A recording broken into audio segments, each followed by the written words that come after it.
What happens if you replace coffee with green tea? Think about this. A typical cup of coffee has around 95 milligrams of caffeine. It gives you a quick energy boost, but not long after, you feel that familiar crash. Now compare that to green tea. It only contains about 25 to 50 milligrams of caffeine, but it works differently. Thanks to an amino acid called L-theanine, green tea provides a calm, focused kind of energy.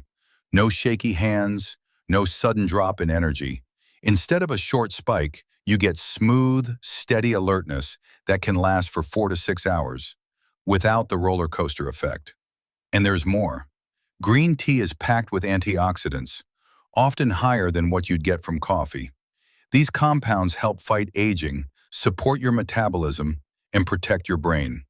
In fact, 1 cup of green tea can deliver antioxidant power comparable to multiple glasses of orange juice.